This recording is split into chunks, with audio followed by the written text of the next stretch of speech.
Nós trazemos também o abraço da nossa comunidade, do IAP.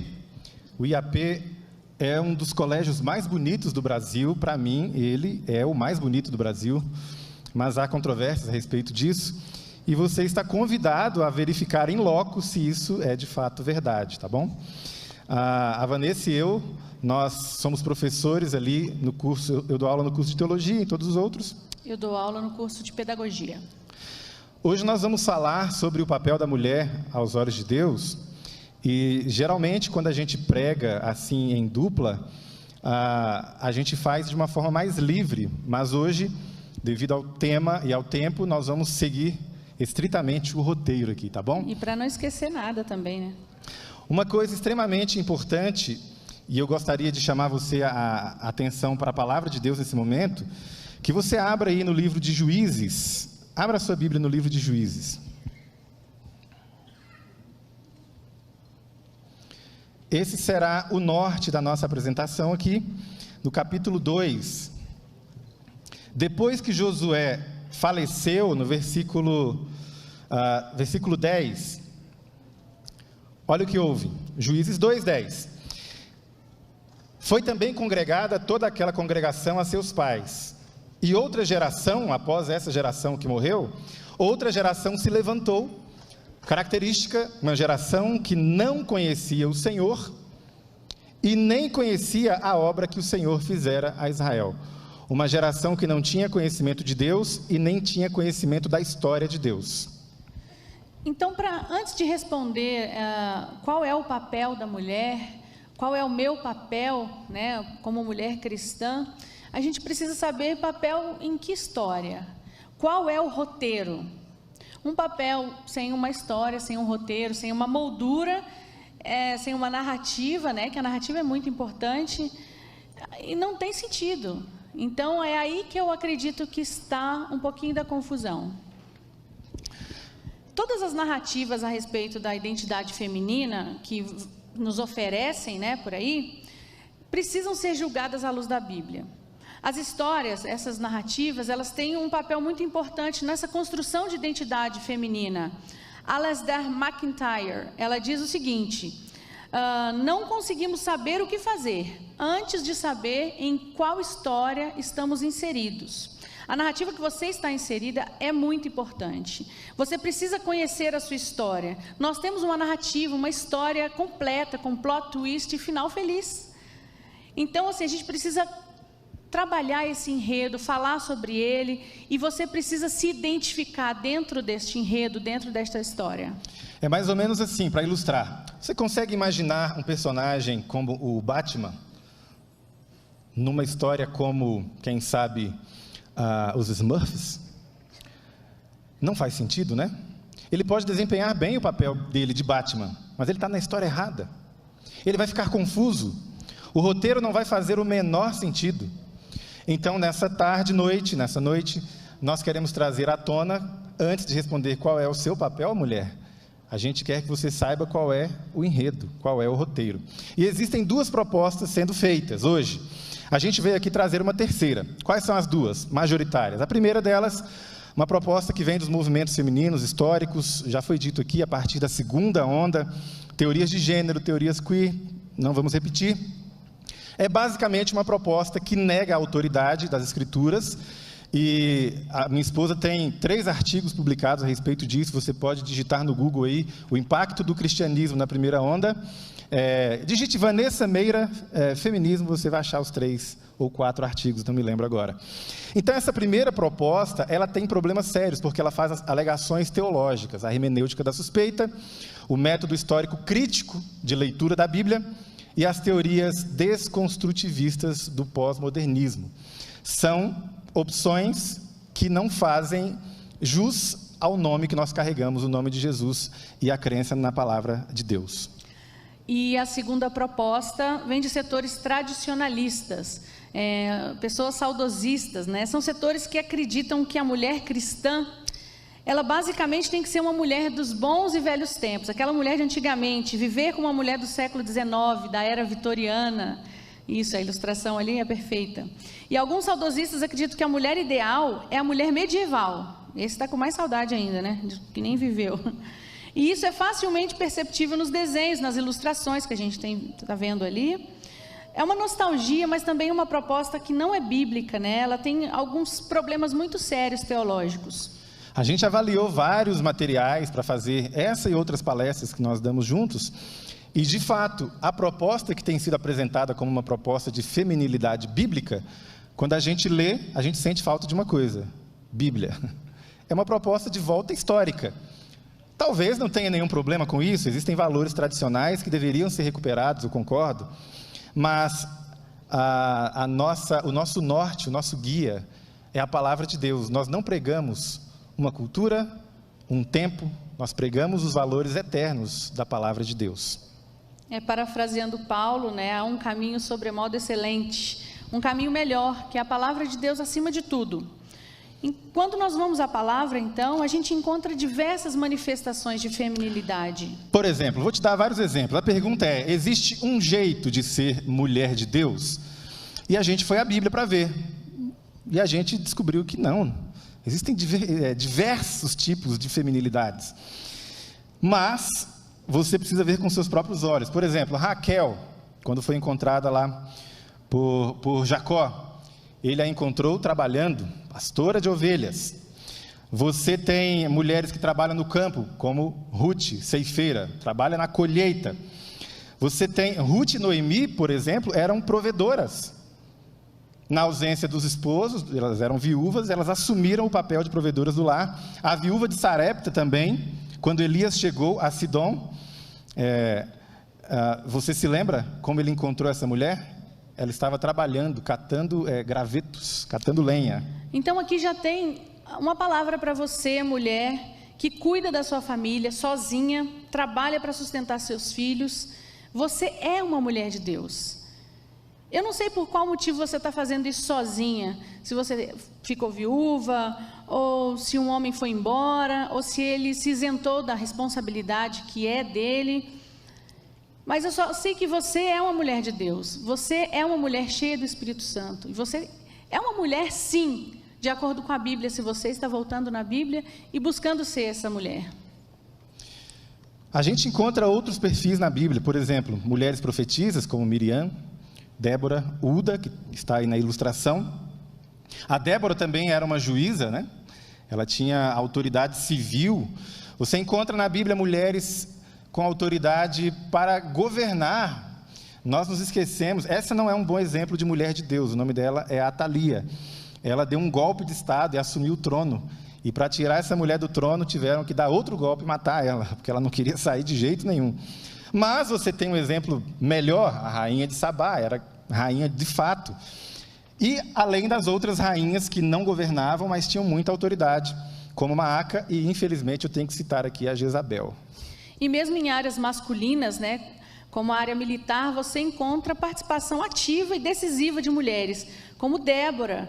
Ela foi para a guerra com o Baraque, é a história favorita da minha filha. Em Juízes 4 e 5 você pode conferir isso lá.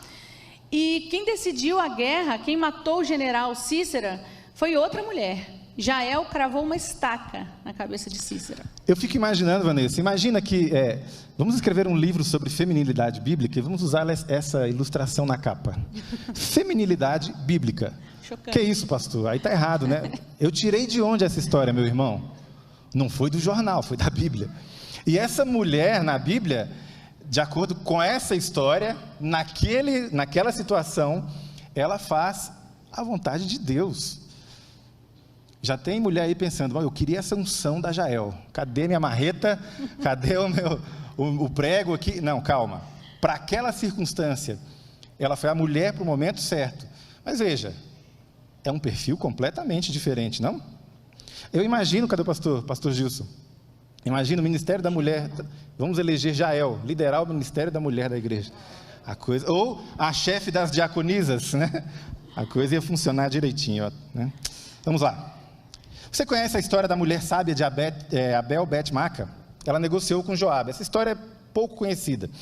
Está lá em 2 Samuel, capítulo 20. Joabe cercou a cidade e ele começou a destruir os muros porque ele queria pegar um sujeito chamado Seba, que estava lá dentro, escondido. E aí ele falou: vou matar todo mundo. E essa mulher anônima assumiu a liderança, começou a negociar com Joabe de igual para igual.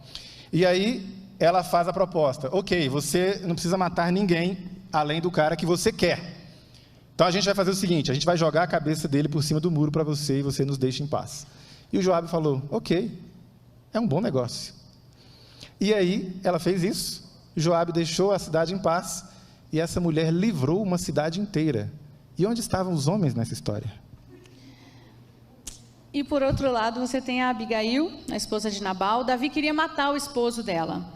Davi ia cometer um assassinato. Então Abigail assumiu o controle da situação toda, foi negociar com Davi, deu ordem para os servos, para as servas e convenceu Davi a não cometer esse crime. Ela foi muito cautelosa, muito discreta. É outro perfil. Veja, esse é um perfil de feminilidade? Sim. E é só assim que a gente é feminina? Não. Depende da situação, depende da sua personalidade. Veja a mulher da cidade de Sunem, ela é descrita como uma mulher grande, uma mulher importante. A palavra hebraica é Gadol, Isha Gadol. Essa mulher também assume a liderança da situação. Ela é casada, mas o marido nem aparece na história. Naquela circunstância, ela conversa com o profeta, ela decide construir um quartinho para o profeta. Ela é a dona da situação, ela domina as ações, ela é quem comanda. É um outro perfil também. E a Bíblia também conta a história de uma mulher que salvou uma cidade, quebrando o crânio de um homem com uma pedra. Mulherada meio... Essa parte as crianças não vão gostar muito. Não escuta não, Nina. Minha filha está ali. Um dia Abimeleque cercou a cidade dessa mulher e queria matar todo mundo lá dentro. Ele cercou a cidade e ia atear fogo na cidade. Todo mundo ia morrer ali dentro. Então, quando ele chegou perto do muro, essa mulher jogou uma pedra de moinho que rolou e caiu em cima desse homem e rachou o crânio dele. E quando ele viu que ele ia morrer, ele falou o seguinte: ele chamou um soldado e falou assim: olha, me atravessa com a sua espada, porque eu não quero ser conhecido como um homem que morreu pelas mãos de uma mulher. Mas não adiantou nada, porque a história está aí, né? Registrada pra gente. É um outro perfil de feminilidade, né? Ela agiu de uma forma um pouco agressiva. Você vê que o ministério da mulher no Antigo Testamento era um negócio meio era meio complicado. pesado. Eu não sei se eu ia dar conta, não. Melhorou bastante. Muito. Então, a feminilidade bíblica, ela é diversa. Agir de forma feminina é sempre assim? Você, né, agir com esse ímpeto, jogar uma pedra e tal? Nem sempre, né? Precisou algumas vezes. A situação exigiu nesse momento. Eu pergunto, qual é o perfil certo? Qual delas é mais mulher de Deus? Olha o que Ellen White fala sobre isso, está ali na tela. Cada indivíduo tem uma vida diversa da de todos os outros e uma experiência que difere muito dos outros. Deus deseja que o nosso louvor ascenda, suba a Ele, levando a marca da nossa própria personalidade. Você não precisa ser cópia de ninguém, minha irmã. Você precisa ser você, cheia do Espírito Santo nas mãos de Deus. Deus não espera que o isope, que é uma planta baixinha, atinja a proporção do cedro, que é uma árvore alta, ou que a oliveira atinja a altura da majestosa palmeira. Mas cada qual deve ter o objetivo de atingir tão alto quanto a união do poder humano com o divino lhe torne possível. Cada pessoa a quem o Senhor confiou uma mensagem tem uma obra específica. Veja na tela. Cada um tem a sua própria individualidade. Conselho para mulheres e homens agora. A sua própria individualidade não deve ser diluída na individualidade de ninguém. Quando eu me converti na igreja adventista, eu não cresci num lar cristão e nem sabia que existia igreja adventista. E quando eu me converti, comecei a frequentar a igreja, eu observei que existia um padrão, né? Existia uma linguagem, existia uma postura totalmente avesso do que... A pena inspirada? A pena inspirada para mim era uma pena flutuante, voando, uma pena... Eu não entendia os termos usados. Tinha outras palavras que eu não entendia, eu ficava muito confusa. Eu ficava fingindo costume, mas eu não estava à vontade. Então, eu comecei a observar, assim, se você olhar no geral, a gente tem um padrão. Mas Deus me permitiu observar, assim, cada pessoa, cada mulher que eu fui conhecendo ao longo da minha conversão, eu fui vendo as diferenças. As mulheres que viviam sozinhas, aquelas mulheres provedoras de famílias grandes, sozinha, ou aqueles casais incríveis que a gente se inspira. E eu fui entendendo a diversidade que compõe a nossa igreja. E eu entendi que existia lugar para mim aqui, apesar de não ser tão ortodoxa assim, eu me sentia meio peixe fora d'água, mas Deus me permitiu ver que tinha um espaço para mim aqui. E eu também fiz uma decisão muito importante, né? Eu decidi que eu só vou cumprir a expectativa de quem morreu por mim. Então eu deixei as expectativas que as outras pessoas tinham ao meu respeito, porque quem estava fora da igreja tinha uma expectativa que eu saísse logo. E quem estava dentro também não estava muito confortável com a minha presença ali. Mas eu pensei, quem gostou, gostou. Quem não gostou, paciência. Eu vou ficar aqui, né? Olha, quem não gostou, que se converta. Graças a Deus que Deus permitiu que você visse e que permitiu que eu visse também. Que bom. Ok, até me perdi depois dessa, meus irmãos. Não, sou eu. Ah, é você. Na igreja primitiva, então, a gente tem a Lídia. Ela era vendedora de púrpura, temente a Deus. Dorcas já era outro perfil, parecia ser uma pessoa mais caseira. Febe era serva da igreja de Cencreia. Era protetora de muitos, inclusive de Paulo. A Priscila, esposa de Áquila, cooperadora de Paulo, deu estudos bíblicos para Apolo. Como a igreja se reunia em casa e é um ambiente assim, culturalmente, né, feminino, a mulher tinha muito protagonismo. O cristianismo foi uma força muito positiva a favor da emancipação feminina. Isso não sou eu que estou falando, muitos historiadores concordam, só dá uma pesquisadinha aí. Veja, na história da igreja também há essa diversidade. Então no Antigo Testamento, Novo Testamento, história da igreja, por exemplo, Perpétua e Felicidade, você conhece a história delas? Perpétua era a patroa da Felicidade, e as duas eram cristãs. A Perpétua era uma recém-convertida, ela nem tinha sido batizada ainda. Ela foi presa por essa decisão, grávida, deu à luz na prisão, e as duas foram pisoteadas numa arena. A Perpétua, depois de ser pisoteada, ela guiou a espada do gladiador até o próprio pescoço, para que ele desse fim ao sofrimento dela. E antes dessa morte, o pai a visitou e tentou convencê-la. Filha, não faça isso, para quê? Você não é cristã. Ela falou, eu sou, pai. Mas você não precisa falar que é. Não diga que é. Seja só no coração. Aí tinha um vaso assim do lado, e ela olhou para o pai e falou assim, pai, o que é aquilo? Aí ele, um vaso. Não é uma cadeira? Não. Não é uma mesa? Não. Por que você está me falando isso, filha? Pai, não existe outro nome que me descreva, a não ser cristã. E por muito menos, meus irmãos e irmãs, tem gente negando a identidade. Por muito menos. Não tem touro na história. Não tem arena.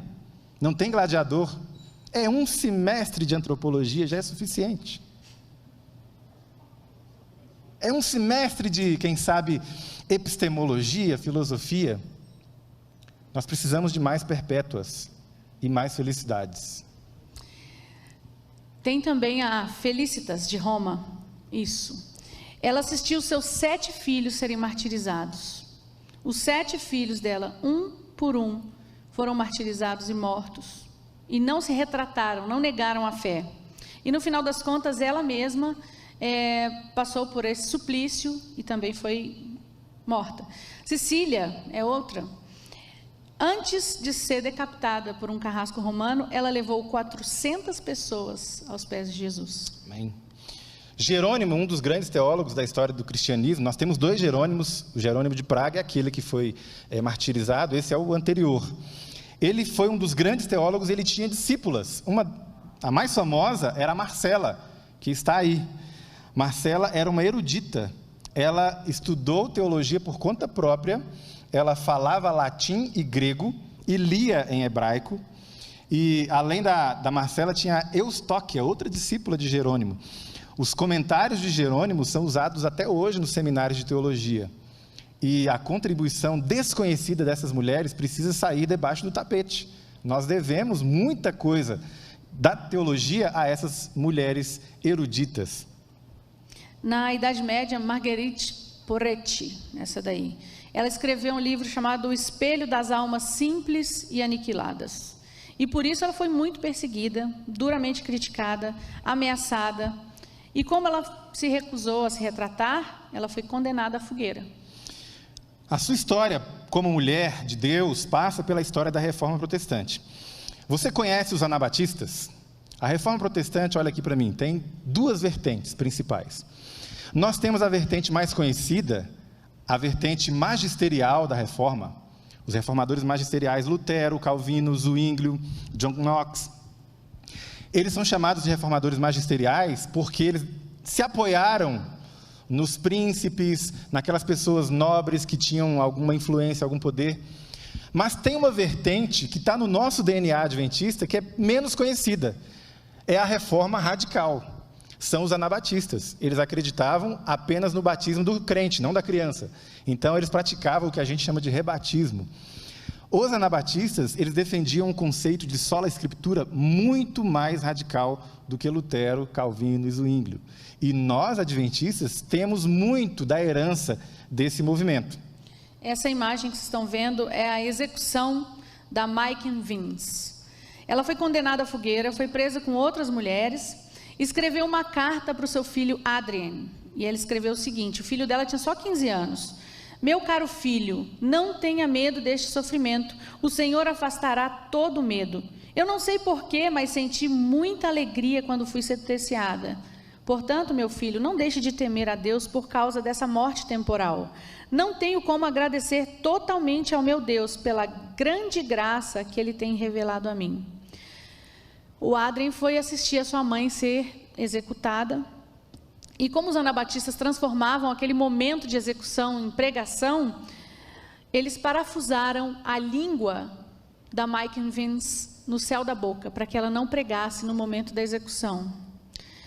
E quando começou a execução, o filho não suportou aquilo, ver a mãe, né, naquela situação, e ele desmaiou.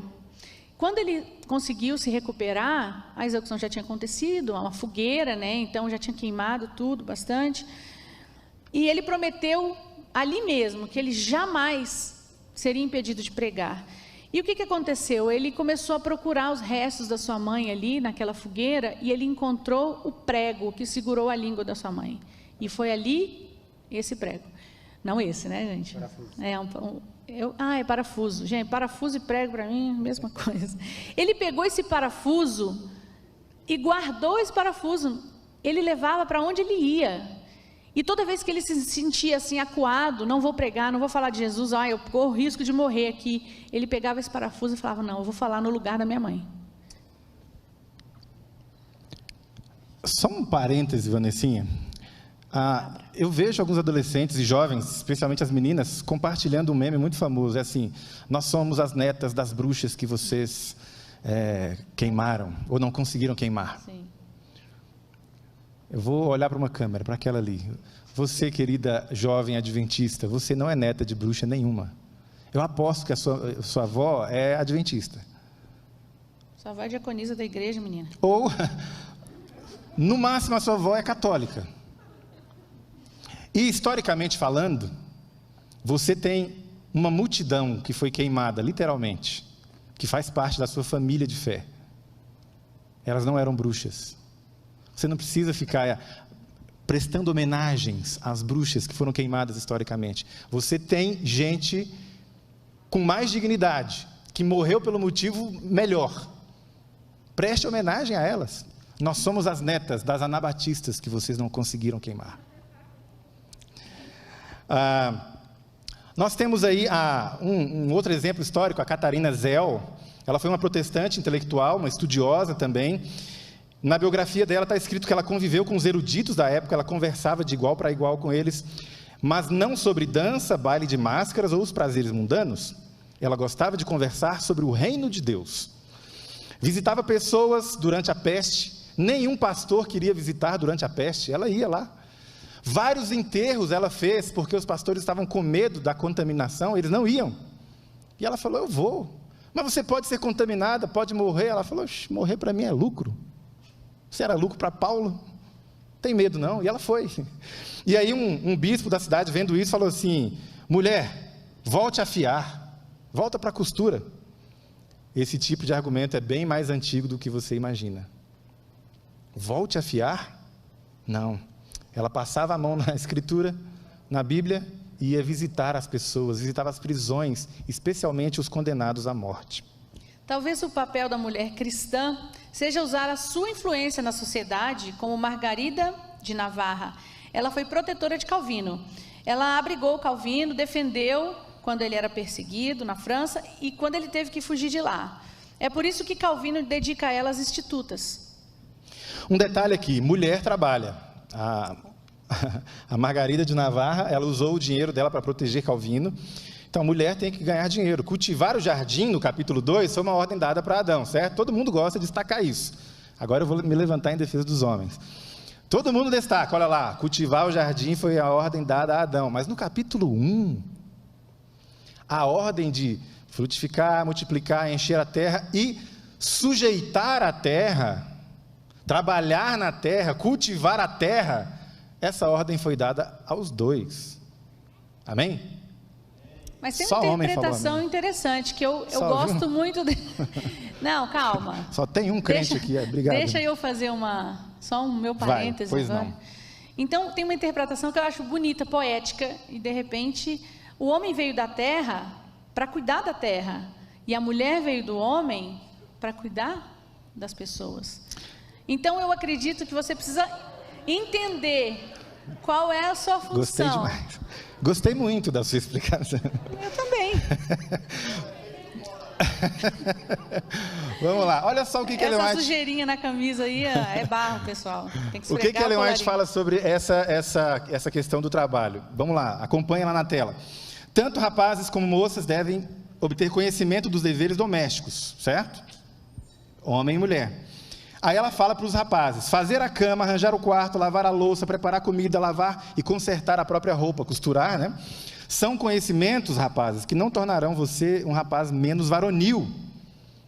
Na verdade, vão te tornar mais feliz e útil. E do outro lado, as moças, se as moças pudessem aprender a arrear, cavalgar, usar a serra, o martelo, usar o ancinho, a enxada, estariam melhor adaptadas a enfrentar as emergências da vida. Amém.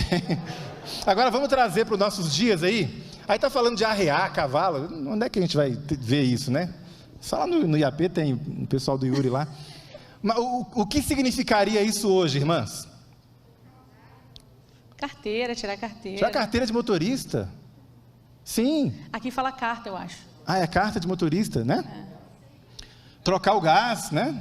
Ah, não. Trocar o gás eu rejeito. Em nome de Jesus. Não significa que você vai trocar sempre. Ela está falando que você precisa saber. Trocar o pneu do carro, precisa saber. Se o marido estiver perto, ele troca. Mas vai ter uma situação que ele não vai estar. Chama o vizinho. Tio Toninho. Então, veja, o conselho de Ellen White é o seguinte. Essa aqui, para mim, é a citação mais interessante.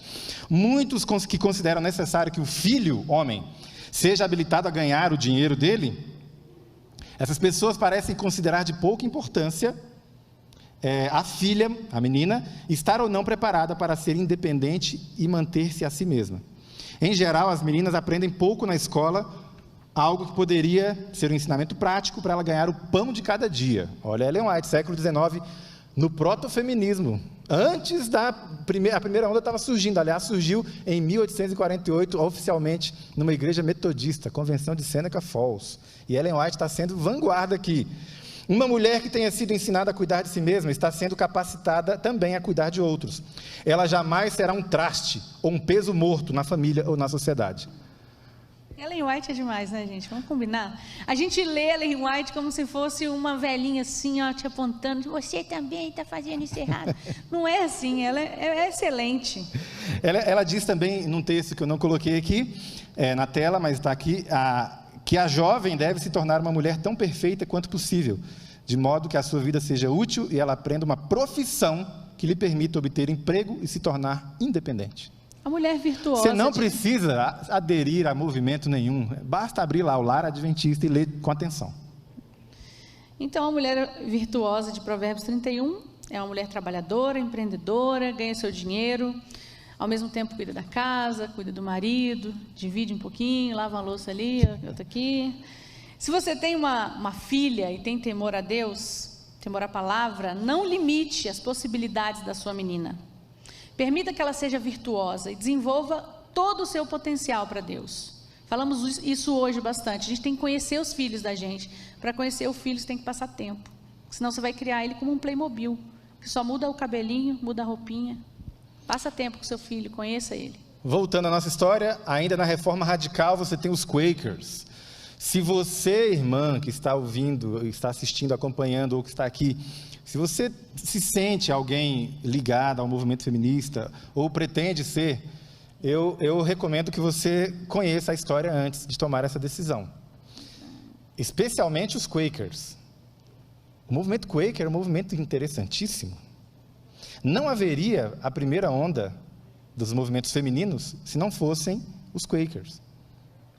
Lá no século XVII, eles já defendiam a abolição da escravidão, a igualdade de gênero, já defendiam o fim da pena de morte na sociedade deles e o direito da mulher de estudar. Para que estudar? Para estudar a Bíblia. Até a Simone de Beauvoir, uma autora importante, reconhece que os Quakers deram o tom a todo o feminismo norte-americano. As Quakers, né, as mulheres Quakers, elas são consideradas mães do feminismo norte-americano, né? A primeira reunião feminista, como Isaac falou no começo, o evento fundante do feminismo, a convenção de Seneca Falls, ela aconteceu dentro de uma igreja, né? A igreja metodista wesleyana. Se você pegar para ler a Declaração de Sentimentos, que é o documento que saiu dessa convenção, ela é cheia de frases de referência a Deus, a Bíblia, a criação. 1/4 da assinatura desse documento é de mulheres Quakers. Tem assinatura de pastores, pastoras também. E nessa época, depois dessa convenção, nesse mesmo período, tinha um movimento famosíssimo, conhecido como Movimento de Temperança, que caiu no esquecimento. Foi o maior movimento feminino de todos os tempos. Havia 3 movimentos femininos na época de Ellen White. 3. O movimento de temperança, esse aí. O movimento sufragista, em defesa do voto, direito ao voto. E o movimento de reforma do vestuário. Ellen White participou do movimento de temperança. Você encontra isso várias vezes nos livros dela. Ela participou.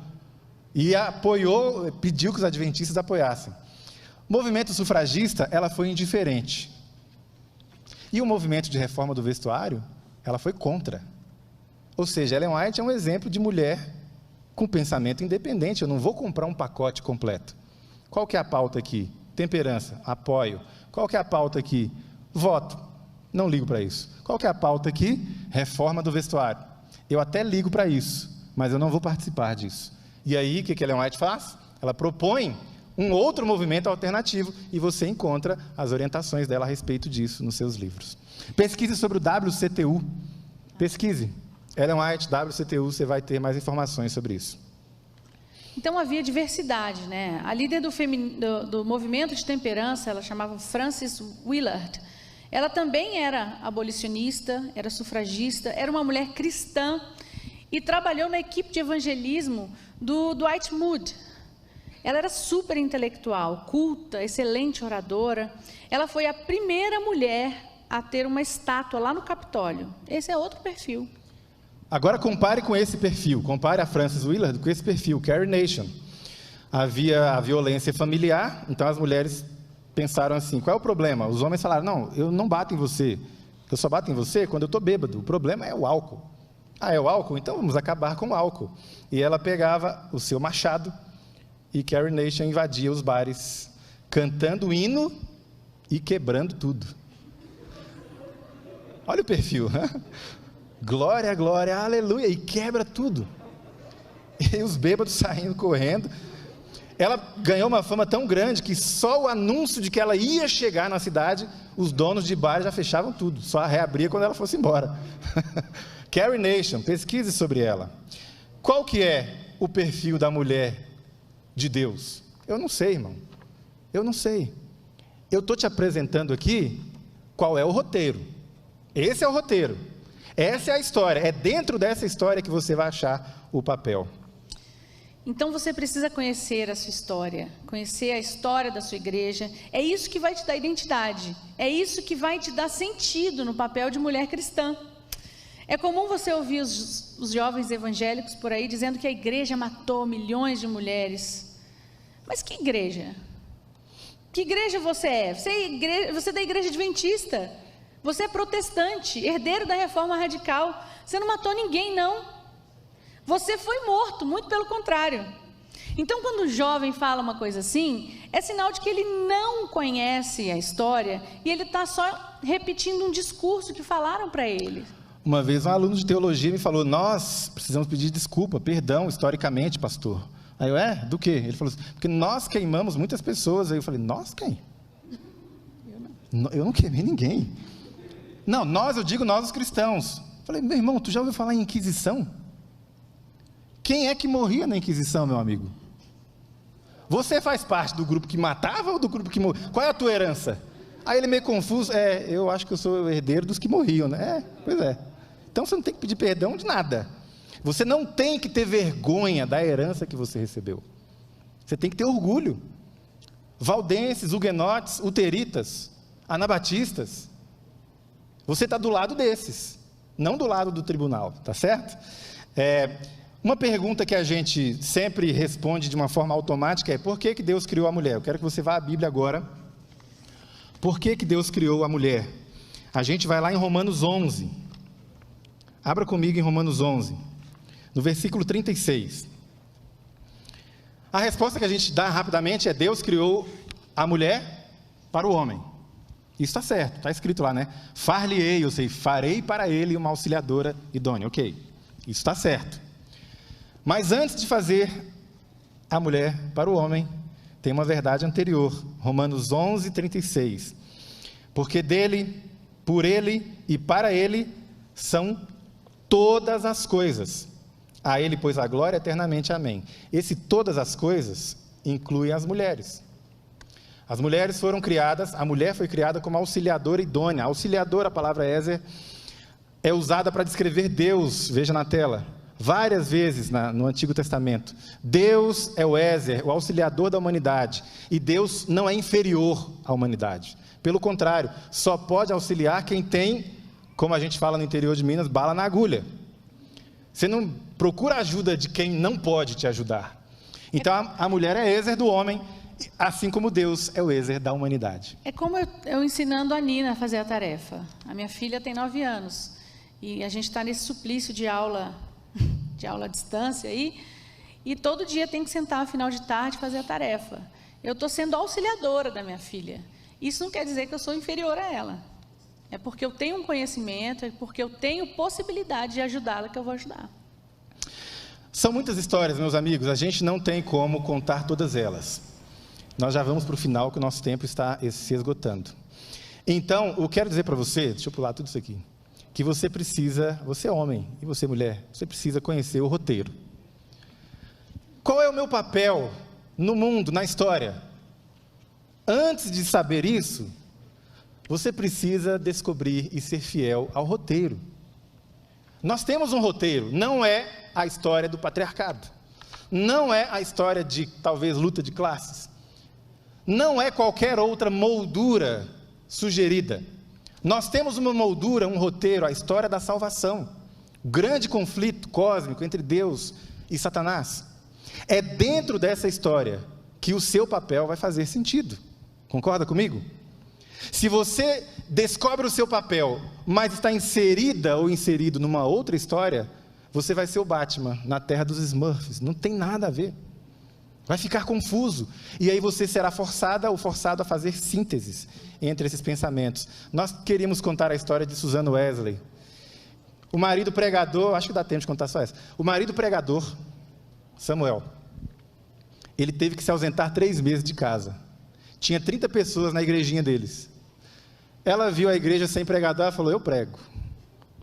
Quando ele voltou, quase 500 pessoas reunidas. 200 a 500 pessoas. Aí quando ele voltou, viu aquilo, os irmãos até falaram assim: voltou, pastor. Voltou. E aí ele quis repreender a esposa. Mas como assim, né?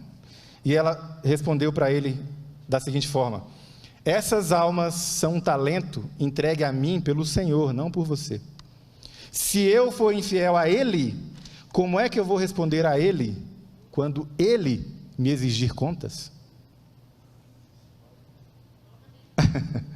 E agora? Pode pregar, minha filha, vai lá. Vamos fazer pelo menos uma escala, né? Vamos fazer pelo menos uma escala. Nós temos áreas aqui, a gente gostaria de contar sobre o movimento Holiness. A teologia é meio estranha, mas a gente tem herança também desse movimento. Você sabia que a primeira mulher negra a receber um doutorado, a conquistar um doutorado, foi uma adventista, Eva Dykes? Sojourner Truth, uma grande ativista abolicionista, ela foi millerita, era amiga dos adventistas, essa é uma mulher histórica. Ela morreu, foi velada no nosso tabernáculo em Battle Creek, foi enterrada no mesmo cemitério de Ellen White. Kate Lindsay, uma adventista, queria fazer medicina na universidade que, reconhecidamente, no Michigan, não gostavam de receber mulheres. E ela falou, vou fazer a prova. E aí o professor falou, ok, além das provas, você vai ter que fazer uma prova de grego. O que tem a ver grego com medicina, homem? Não, para você vai ter grego. E ela estudou 1 ano grego e passou na prova. E por causa dela, ela obteve uma nota tão boa, a Universidade do Michigan alterou o processo seletivo para admitir mais mulheres. Tá certo? Indo para o final, a filha do John Andrews, essa menininha, com 12 anos, sem mãe, ela foi com o pai pregar na Suíça. Ela tinha o dom de línguas, ela aprendeu francês, alemão, ajudava o pai nas traduções. Com 17 anos, ela teve tuberculose e morreu. A história não reconhece muito, mas ela foi a primeira mulher adventista missionária a morrer no campo missionário. Uma adolescente. Encerrando, qual é o roteiro? Eu queria chamar minha filha aqui para encerrar agora. Vem cá, filha. A minha filha tem 9 anos, o nome dela é Nina. Vamos dar fazer uma ilustração prática agora. Filha, a gente faz o culto toda noite. Pode tirar a máscara. Qual que é o livro que você está lendo nos cultos toda noite?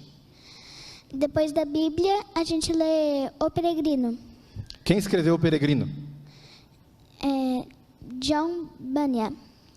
Ele escreveu de onde? Do escritório dele, lá na casa dele, com ar-condicionado? Não. Ele escreveu lá da prisão. E a gente está lendo agora o capítulo onde o cristão passa pelo vale do desânimo, e aí vem alguém e tenta desviar ele. Quem que tenta fazer isso? O Sábio Segundo Mundo. E qual foi a lição que você tirou desse capítulo? 2. A primeira é que a gente não pode confiar no que o povo diz e sim no que Deus diz. E a segunda é que a gente pode ser sábio, mas a gente tem que ser sábio segundo Jesus, não segundo o mundo. Ok, você aplaudiu, mas eu te pergunto, quantos aqui já leram O Peregrino? Ufa, o índice aqui está ótimo, parabéns. Gente, essa é a nossa herança, o nosso roteiro. Pastor, o apelo, 5 minutinhos dá? Por favor, vai, Vanessa. Então, nesse final, eu queria só fazer um apelo aos ministérios da mulher. A gente precisa estudar muito mais a Bíblia. A gente precisa estudar hermenêutica, a gente precisa entender como que a Bíblia chegou até nós. A importância da palavra de Deus nesse papel todo. Qual é o papel da mulher cristã? Você só vai saber se você entender todo o roteiro. E muita coisa está ali. Eu sei que a gente faz já bastante estudos e tudo, mas precisa mais. Não quer dizer que a gente não precise de cursos de como, sei lá, eu não me lembro nem, mas fazer um pão integral, inclusive se tiver, é ótimo, eu não sei fazer ainda, poderia aprender. Mas, a gente precisa muito voltar para as raízes, voltar para a Bíblia, né? A Árgula von Grumbach, cadê ela? Pronto.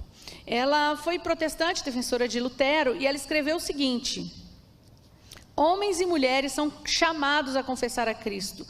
Eu não aceito que minhas opiniões e interesses sejam apenas por assunto de mulheres. Eu escrevi o que chamariam de assunto de mulheres? Não, eu escrevi a vocês palavra de Deus como membro da igreja cristã. E mesmo se viesse a acontecer que Lutero negasse tudo o que ele disse, que Deus não o permita, eu não mudaria em nada a minha opinião, porque eu não construo a minha opinião em cima da opinião de ninguém, nem do Papa, nem de Lutero, nem de ninguém. A minha opinião está firmada sobre a verdadeira rocha, que é Jesus Cristo. você não precisa ficar focado em performance, em simulações do que é ser mulher, o que é ser homem. Na dúvida, eu tenho uma sugestão segura para você. Leia a Bíblia, entenda o que Deus quer para você. Ame ao Senhor de todo o seu coração. Você vai ser uma mulher bíblica. Homens, abram a Bíblia, leiam, entendam o que está ali. Entenda o que Deus quer para você. Você vai ser um homem de Deus. Você vai ser um homem bíblico. O John Piper fala que teologia fraca gera mulheres fracas. Que nós possamos ser mulheres fortes. Então a gente precisa da teologia. A teologia não é assunto só de homem. É muito importante, porque as crianças, elas são educadas por nós, mulheres em geral. Isso não é cultural, não. É uma tendência natural e tem pesquisas confirmando isso. Não estou falando da minha cabeça. Timóteo era filho de uma mulher virtuosa, neto de uma mulher virtuosa. Elas o prepararam. Elas ensinaram teologia para ele. Elas o educaram ali nas Escrituras. Timóteo sabia sagradas letras porque uma mulher ensinou para ele. Um apego radical à Bíblia, uma dependência total do Espírito Santo. Isso é a base do seu papel como mulher cristã.